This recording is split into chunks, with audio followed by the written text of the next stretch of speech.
Angela Kim from thesquishymonster.com, and today I'm going to share with you a recipe for steamed buns that are soft and fluffy. Now, these don't have to be limited to a sweet filling. You can stuff them with whatever your heart desires, and then you can decorate it however way you'd like as well. For my pretzel dough, I showed you guys how to do everything by hand, but today I'm just going to simplify things and use a stand mixer with a dough attachment.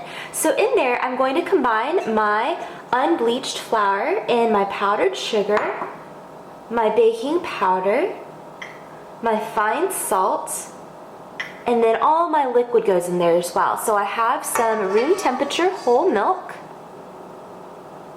and then a splash of oil, just a neutrally based oil, and you want to let your dough hook do all the work for you. Your dough is ready when it comes together all in one little lump like this.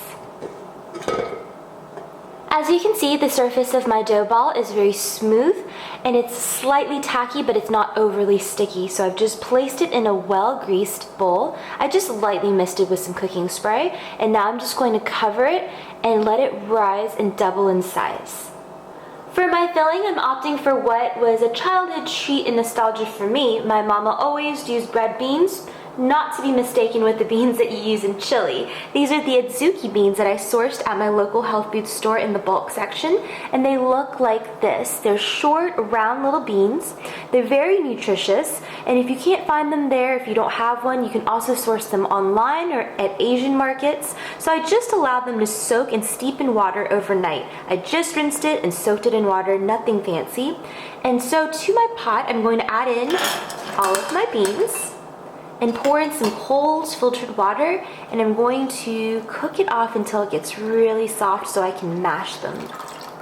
You want to simmer and stir occasionally until all the water evaporates, which means then that the beans are soft and tender. And to them, I can now mash it into a paste. So I'm going to add some brown sugar, a sprinkle of a little bit of salt, and a tip of vanilla.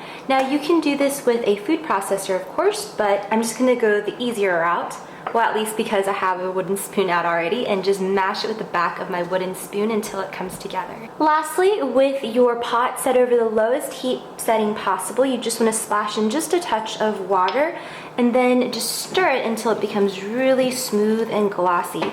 If you want a smoother texture, you can of course just blitz this entire thing into a food processor, but I like that chunky texture, but it's really up to you. And if you don't feel like doing any of this altogether, you can just purchase pre-made red bean paste at your Asian market. Now I can just scoop some of my paste onto a plate and chill it in the refrigerator just so it can harden up and make it easier for me to tuck into my slips of dough. And they don't have to be perfect, but a little round pudgy bit will be a perfect amount to enclose an envelope into each little disc of dough. To tint my panda faces, I'm actually going to grind up some black sesame seeds, and I actually always have these because of my Korean cooking, but you can source these at your Asian market as well or online. And I'm going to grind it up and naturally tint my bare faces, but you can of course just use black food coloring. And I'm just going to grind this up.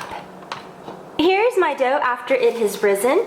So I'm just going to pinch a little bit of it out and set this aside and work my ground up sesame seeds into my dough. Just knead it together.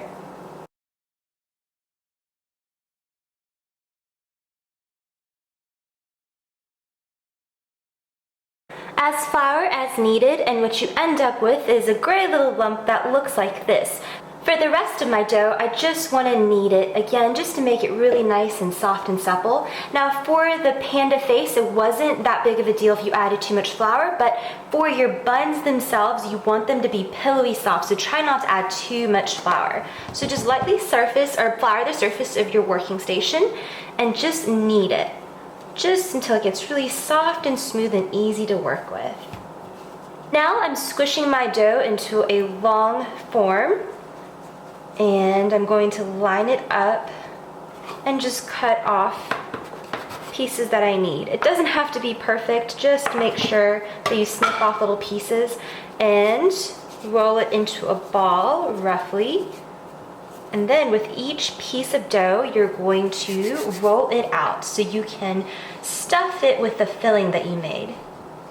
Just ensure that the edges are thinner than the center, and you just want to tuck each one of your prepared red bean paste balls and just squeeze to seal the seams just on top like that.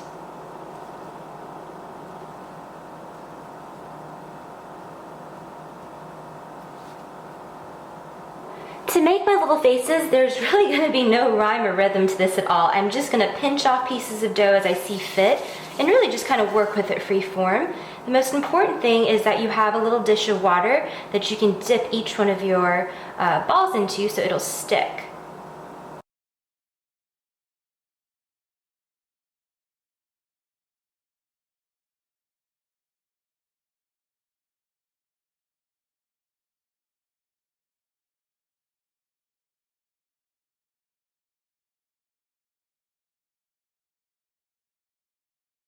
These are your creations, so you should have fun with it and make them however way you'd like. This is just how I ended up with mine. But if you wanted to go the savory route, because these buns can be filled with whatever fillings you'd like, you can do a pizza filling, you can do a pork savory filling, anything goes. So if you wanted to go that route, if you wanted to do pork, you could do something really adorable with some pink piggy faces. So I'm just going to next simmer my water, and I'll show you exactly how I steam these.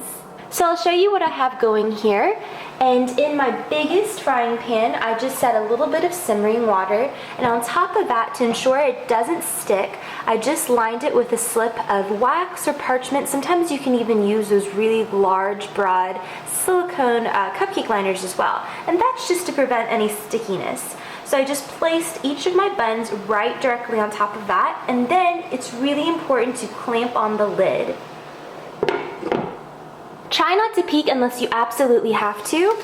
And here is what mine look like after about 10 minutes. And you just want to open in times like when you need to add in a little bit more water. So all the water has evaporated. I'm just going to add in just a little bit more.